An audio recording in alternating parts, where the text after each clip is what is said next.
Hey guys, Ray from defenseattorneynow.com. As you go on to try to, I guess, take a little bit of control of your own marketing and outreach through through our current digital environment, you're going to hear a few things. One is called Google Search Console, which is on your left, and then there's also Google Analytics. Don't confuse those. Number one, in order to attach these tools to your website, you need to ensure that you're utilizing your correct Google account, like we've discussed on other videos. Make sure it's your work account. Make sure it's your correct Google account with your correct domain. You don't want to use your private, Joe at gmail.com and not realize it when you're setting these up and use that as the managing email. So be sure to use your correct domain and your correct Google account. You can watch some of those other videos. It's pretty explanatory in there. So your Google Search Console is basically, you have to connect that. You have to utilize your correct account, and then you basically got to claim your website. Okay. And then eventually, if you start having enough traffic, going back to those other videos, if Google decides to, quote, index you, means it's actually pulling your content. They're pulling everybody's content, but they're pulling your content and they're actually indexing it so it's actually searchable. So it will come up on searches.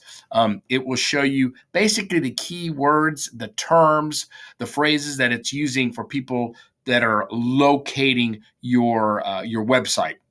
And basically, keywords, like I just said. And remember, keywords are used for both natural indexing as well as if you do Google ads, okay, as well as if you do Facebook ads. So just remember, that's a little bit different than what on your right side, Google Analytics, okay? Google Analytics is basically website traffic, what time, what volume, how long they stay on a page, if they bounce off the page, and things like that. But you likewise need to do the same thing.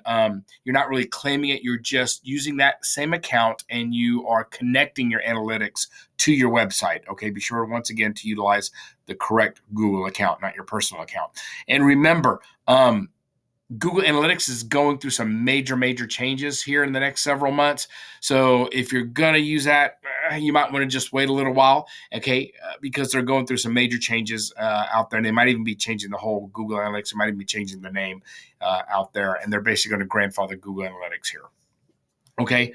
Next, they're coming out with something new. Next is, once again, if you're not really tech savvy and you're just using Wix, Squarespace, or one of those hosting services, GoDaddy, they basically offer some basic analytics. And it's kind of a combination of search terms, indexing, which is your Google Search Console, as well as analytics, such as your Google Analytics.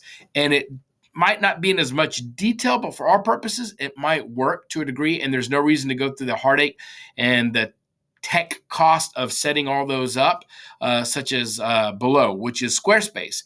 They offer keyword searches, analytics, traffic, how long bounce, and things like that.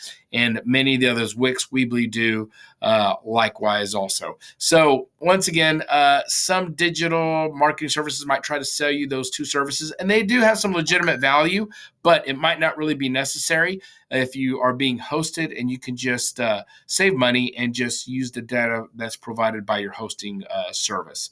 So, all right, hope that helps, guys. Bye-bye.